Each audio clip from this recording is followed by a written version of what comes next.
guys, welcome back to my channel. If you are new to my channel, please like and subscribe. Kamusta po kayong lahat? Hope everything's alright. You are all well and healthy today and wherever you are.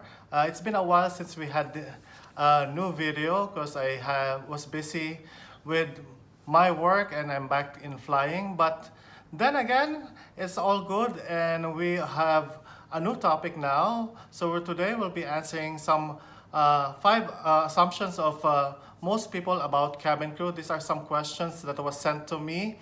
And again, I think it's about time to shed light about this issue. So tara, simulan na po natin to.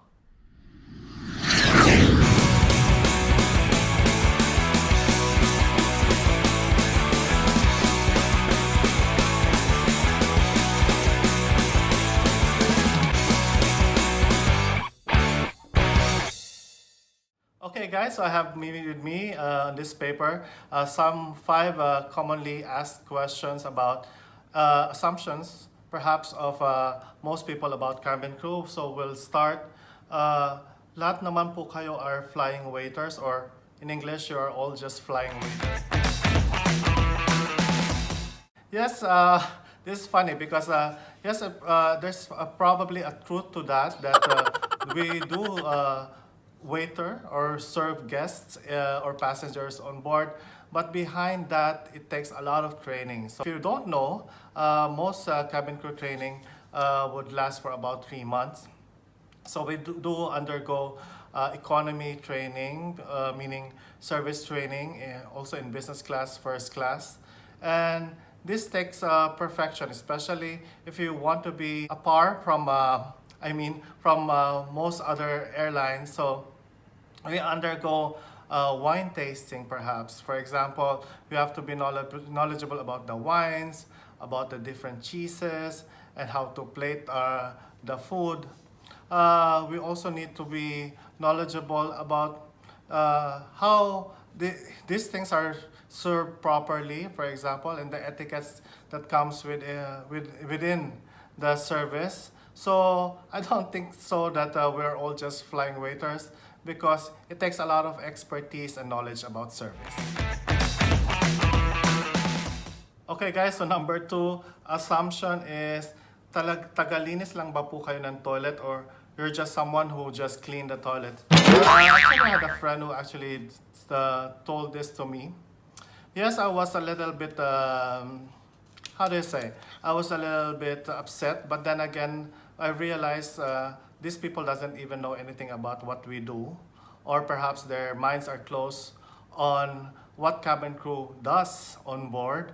So basically, yes, we do check the toilets. We check the toilets every 30 minutes and on all other airlines, because cleanliness is a must. I think na kayo, you guys watching at home, you check your toilets, right? So before and after you make use of your toilets or lavatories, you clean it. So it's the same thing. If you are our visitor at home, because the aircraft is our home, and you are our passengers or our guests, so of course we have to make sure that the lavatories are clean and tidy at all times, not only for ourselves, for the rest of our passengers. And with that as well, we also check the toilet for safety. Safety is our first main priority amongst all airlines, because we have to check if there's anything that is wrong inside the toilet, if somebody is smoking.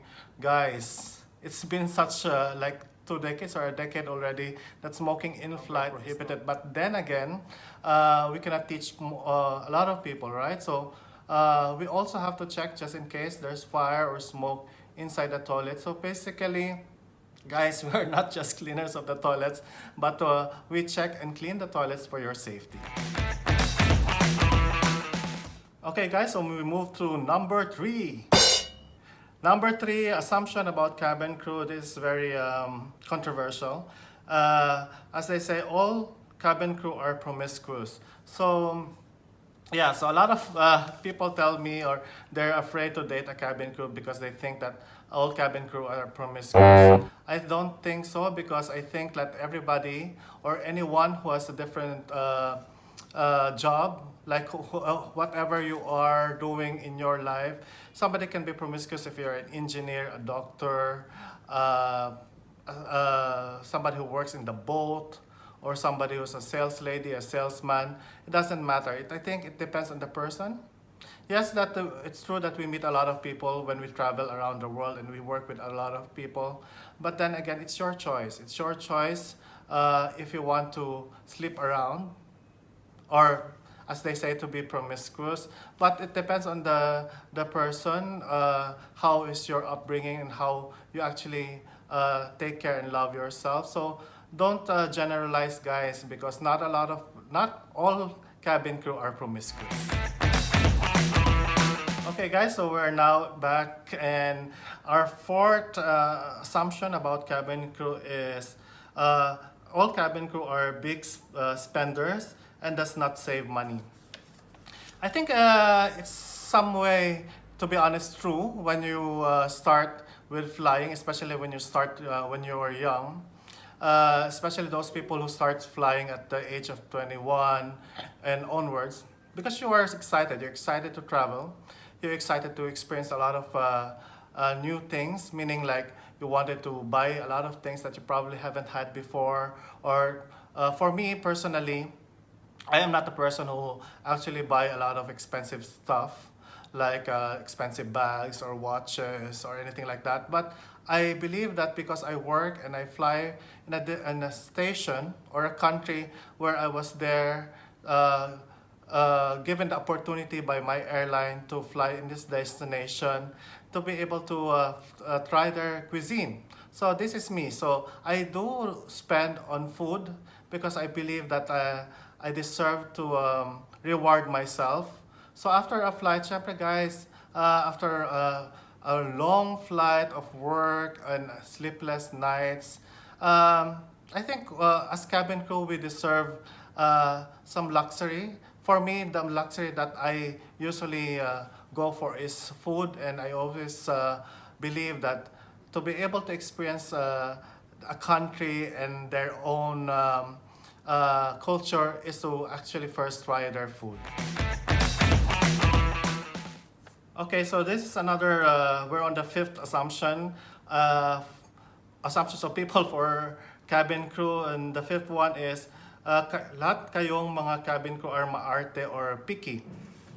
So maarte entails a lot of meaning. Meaning, for me, I'm picky because I know what I want, and I know what I like. Type of food that I like because I've been flying for a long time, so I know where to go, which, for example, if I go to a certain country, I know which type of food that I need to eat. Because it's not being picky, because it is just knowing what you want. Some people perhaps perceive that cabin crew are being maarte because they have certain choices. And also I believe that different person has different tastes. So in all reality, we all have our choices, right? So some people does not eat fish, or some people doesn't have allergies or anything like that, or some people does not like cold weather. Some people does not have like hot weather. People go to the beach. People go to go vacationing in the snow. So it's all different preferences of different people. It's a matter of respecting and accepting the preference of others. Okay, guys, so those are the top five assumptions of people to a cabin crew. If I missed anything, please do comment below. If you have any other questions, what you think of a cabin crew. And thank you guys for watching, and thank you for your support. We're going to 1,000 subscribers, so salamat pong lahat for your continued support to this channel, and see you next time.